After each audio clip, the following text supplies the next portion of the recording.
A intervenção regulatória e judicial no Banco Master, deflagrada em novembro de 2025, representou um marco de crise de confiança e integridade do sistema financeiro nacional brasileiro. O caso, investigado sob a operação da Polícia Federal Compliance Zero, revelou um esquema sofisticado de gestão fraudulenta e temerária que culminou na venda de ativos fictícios ao Banco de Brasília e no comprometimento da estabilidade econômica da instituição. A fraude central, estimada em mais de 12 bilhões de reais, envolveu a criação e comercialização de carteiras de crédito inexistentes. Em resposta à magnitude das violações e à grave crise de liquidez, o Banco Central decretou a liquidação de diversas entidades do grupo, incluindo o Banco Master S.A. e o Let's Bank S.A. A escala desta ação é inédita. Com 62 bilhões em depósitos cobertos pelo Fundo Garantidor de Crédito, a liquidação do Master se configura como a maior intervenção financeira da história do país em termos de mobilização potencial do Fundo de Garantia. As implicações da fraude transcenderam o próprio conglomerado. O proprietário do banco, Daniel Vorcaro, foi preso por crimes como gestão fraudulenta, gestão temerária e organização criminosa. Adicionalmente, o caso expôs vulnerabilidades severas em instituições públicas, incluindo o BRB, que transferiu a cifra bilionária baseada em documentos falsos, além de uma lista de 17 fundos de pensão de servidores públicos que detinham cerca de 1,8 bilhões em letras financeiras emitidas pelo Banco Master, que não contam com a proteção do FGC. Mas, como essa fraude foi desenvolvida e como ninguém percebeu o que estava acontecendo, é o que vamos descobrir neste vídeo.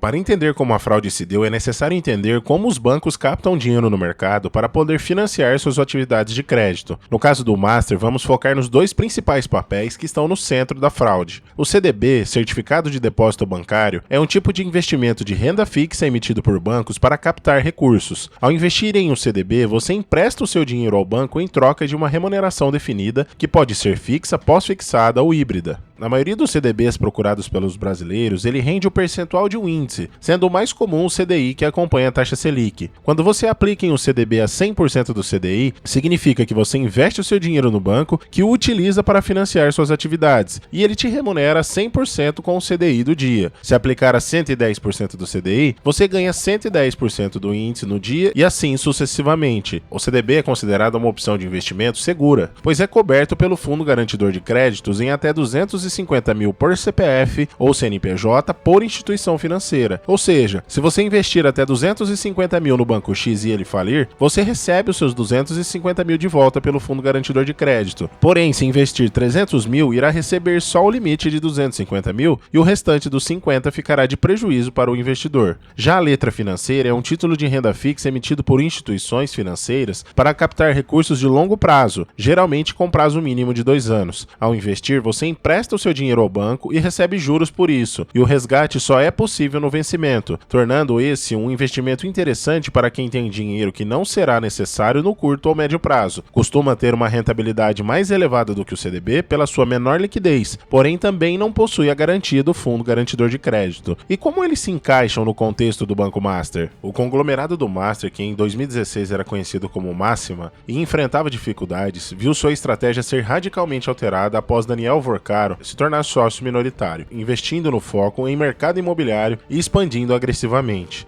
A instituição adotou uma política de captação de recursos de alto risco e alto rendimento, oferecendo CDBs que chegavam a remunerar os investidores em 140% do CDI. Essa estratégia permitiu ao banco atingir um volume de depósitos de aproximadamente 50 bilhões de reais em 2024. Este montante representava na época quase metade da liquidez do total do Fundo Garantidor de Créditos, que era de 107,8 bilhões de reais. Embora o Master fosse classificado como um conglomerado de porte pequeno, com apenas 0,55% das captações totais do sistema financeiro, a concentração de depósitos garantidos em uma única instituição que dependia da captação cara já sinalizava um risco de estresse sistêmico se houvesse uma liquidação antecipada. É relevante explicar também que, superficialmente, os relatórios do Master de 2024 indicavam um índice de Basileia de 11,51, o que estaria acima do mínimo regulatório de 10,5. O índice de Basileia, em termos simples, avalia a saúde financeira de um banco. A contradição entre a boa saúde do índice e a crise que se instaurou sugere que o banco utilizava mecanismos de engenharia financeira para gerenciar e camuflar o risco. Uma das estratégias era a intensa participação em operações envolvendo precatórios, que são títulos de dívidas de governos com liquidez incerta e prazo alongado de recebimento. O Master transformava a aquisição desses títulos judiciais em lastro para suas emissões de CDBs. A utilização de precatórios, que são ativos complexos e com pouquíssima liquidez, permitia ao Master inflar o seu balanço para suportar sua política de captação agressiva. O uso de tais ativos para criar liquidez artificial ou para cumprir os requisitos de Basileia, apesar de legalmente complexo, pode mascarar a avaliação real de risco. Porém, a fraude no Banco Master vai ainda mais longe. O objeto principal da Operação Compliance Zero deflagrada pela Polícia Federal reside na comprovação de que o Banco Master, sob a liderança de Daniel Vorcaro, arquitetou e executou a venda de 12,2 bilhões de reais em carteiras de crédito inexistentes ao Banco de Brasília, o BRB. Este montante foi transferido ao Master no primeiro semestre de 2025, antes mesmo que a intenção de compra do Master pelo BRB fosse formalizada. A investigação da Polícia Federal e do Ministério Público aponta que o Grupo Master buscou uma solução ilícita para injetar recursos muito superiores à sua capacidade histórica de produção de ativos, com o objetivo de cobrir um rombo de capital de aproximadamente 12 bilhões de reais. Essa solução envolveu a associação com uma sociedade de crédito direto para inflar artificialmente o patrimônio do Master por meio da aquisição e revenda subsequente dessas carteiras de crédito inexistentes ao BRB. Para simular a existência dessas carteiras que deveriam representar crédito consignado, que é um ativo tipicamente de baixo risco, a organização criminosa utilizou informações de duas associações que estavam ligadas a Augusto Lima, também sócio do Vorcaro no Banco Master. O objetivo era conferir uma aparência de legalidade e volume a uma operação puramente fictícia. Ou seja, o banco vendeu direitos sobre uma carteira de crédito que não existia na prática para o BRB, que injetou 12 bilhões no Banco Master para cobrir o rombo, abrindo o caminho para uma possível venda do banco com um caixa artificialmente saudável.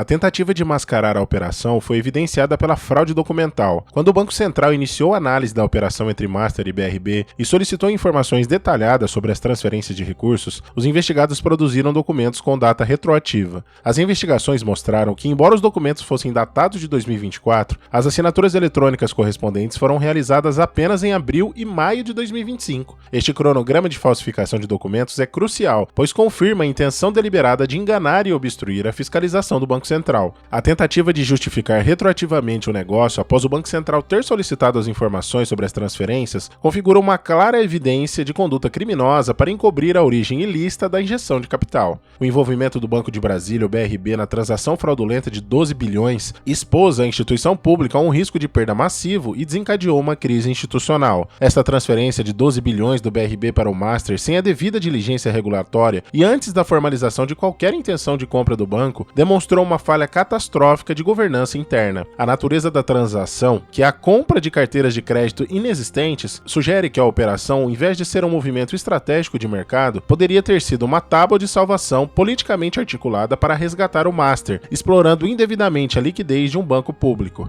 A gravidade da situação se intensificou quando os investigadores detectaram que o BRB continuou transferindo recursos para o Master mesmo após o Banco Central ter rejeitado o negócio e alertado sobre a inexistência dos ativos de crédito. Essa continuidade das transferências, em desacordo com as determinações regulatórias, levou as autoridades a entenderem que os crimes estavam em andamento. Essa constatação de continuidade criminosa, inclusive, foi um dos fatores determinantes para justificar a prisão preventiva de Daniel Vorcaro e de outros diretores do Banco Master. Como resultado direto da Operação Compliance Zero e do envolvimento nas operações fraudulentas, o presidente do BRB, Paulo Henrique Costa, e outros dirigentes também foram afastados dos seus cargos. O BRB, em nota oficial, negou irregularidades, afirmando ter atuado em conformidade com as normas de compliance e transparência, prestando regularmente informações ao Ministério Público e ao Banco Central sobre as negociações. No entanto, a magnitude da fraude e o uso de recursos públicos para cobrir um rombo privado geraram amplas implicações políticas. Partidos políticos, incluindo o PT, PSOL e PCB, apresentaram requerimentos para a instauração de uma comissão parlamentar de inquérito com o objetivo de investigar o relacionamento entre BRB e o Banco Master, mostrando a necessidade de apurar a responsabilidade pela exposição do banco público. A crise levantou sérias preocupações sobre a integridade e a gestão de risco em entidades controladas pelo poder público. A resposta das autoridades foi coordenada e drástica, visando interromper a circulação dos títulos fraudulentos, preservar provas e mitigar o aprofundamento dos prejuízos ao sistema financeiro nacional. Em 18 de novembro de 2025, o Banco Central decretou a liquidação extrajudicial de 4 instituições do conglomerado: o Banco Master S.A., o Banco Master de Investimentos S.A., o Banco Let's Bank e o Master S.A., corretora de câmbio, títulos e valores mobiliários. A intervenção foi motivada por 2 fatores principais: a grave crise de liquidez e o comprometimento significativo da situação econômico-financeira do conglomerado, juntamente com as graves violações às normas que regem o sistema financeiro nacional, conforme constatado pelas investigações. A decisão do Banco Central encerrou qualquer possibilidade de solução de mercado, como a venda do Banco Master, que estava sendo negociada pelo Grupo Fictor, que havia manifestado interesse no dia anterior à decretação de intervenção e liquidação. Já para o Banco Múltiplo Master S.A., o Banco Central optou por um regime especial de administração temporária, uma medida menos extrema do que a liquidação. A escolha pelo regime especial no Banco Master Múltiplo foi uma estratégia regulatória para isolar as atividades contaminadas, ao mesmo tempo em que se preservava a estabilidade operacional de certas unidades do grupo. Esta decisão se mostrou adequada para manter o funcionamento, por exemplo, da Will Financeira, que era controlada pelo Banco Master Múltiplo. A preservação da Will Financeira demonstrou um esforço do Banco Central em evitar um efeito cascata que poderia afetar serviços essenciais de crédito e, assim, manter a estabilidade operacional mínima do sistema financeiro, enquanto o restante das entidades contaminadas era liquidado aos poucos. A deflagração da Operação Compliance Zero culminou na prisão de Daniel Vorcaro no aeroporto em seu jatinho particular. Ele é investigado por gestão fraudulenta, gestão temerária e organização criminosa, entre outros crimes. No momento da sua prisão, a defesa de Vorcaro alegou que ele se dirigia a uma reunião em Dubai para negociar a venda do Banco Master. Contudo, os investigadores apresentaram evidências de que o jato particular tinha como destino final o país de Malta, necessitando reabastecimento no percurso. Essa circunstância levantou forte hipótese de que o empresário buscava fugir das consequências da crise e da iminente intervenção. A determinação da prisão preventiva foi crucial para interromper o que as autoridades consideraram uma continuidade das atividades criminosas.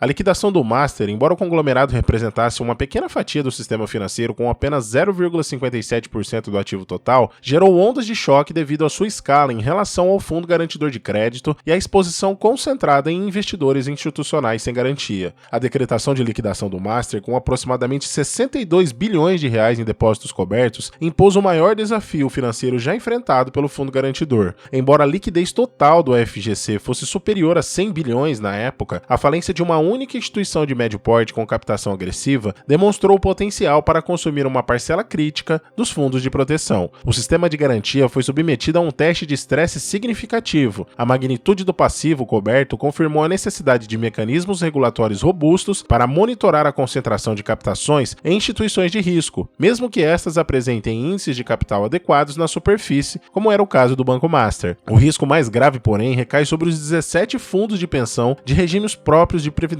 social de servidores públicos, identificados com exposição ao Banco Master. Esses fundos investiram em letras financeiras, já explicadas aqui no início do vídeo, que não possuem a garantia do Fundo Garantidor. O Master emitiu um volume total de letras financeiras próximo a 3 bilhões de reais, dos quais cerca de 1,8 bilhões estava detido por esses fundos de pensão. Essa alocação representa um risco direto de calote e perdas substanciais para a Previdência Pública. Entre os mais expostos, destaca-se a Rio Previdência, com 970 milhões de reais reais em exposição a esses títulos. A concentração de risco nesses investimentos de títulos sem proteção levanta sérias dúvidas sobre a política de gestão de ativos aplicada por essas entidades públicas na alocação de capital previdenciário dos servidores públicos. Além dos fundos de pensão, empresas de capital aberto também registraram perdas significativas. A Oncoclínicas apresentou a maior exposição corporativa, com 478 milhões alocados em CDBs do Banco Master. A companhia precisou provisionar 217 milhões como reserva para perdas prováveis e estimulou um impacto direto no caixa de 216 milhões de reais. A EMAI, empresa metropolitana de águas e energias, também foi impactada, com uma estimativa de exposição de 160 milhões em CDBs. O investimento de pessoas jurídicas em CDBs acima do limite garantido ou em instrumentos como letras financeiras seguem o regime da liquidação extrajudicial, o que significa que a recuperação dos valores dependerá da venda de ativos remanescentes do conglomerado do Master, um processo lento e de resultado incerto. Para muitas pessoas físicas que investiram suas economias em CDBs do Banco Master até o limite de 250 mil coberto pelo FGC, o impacto é menor, já que serão reembolsadas integralmente. Ocorre que muitos investidores que foram atraídos pelos retornos muito acima da normalidade investiram acima do teto do fundo garantidor, e esses sim terão um caminho muito mais longo para tentar reaver seus recursos, uma hipótese que neste momento parece distante. Infelizmente, o prejuízo do que ultrapassar o FGC é quase garantido.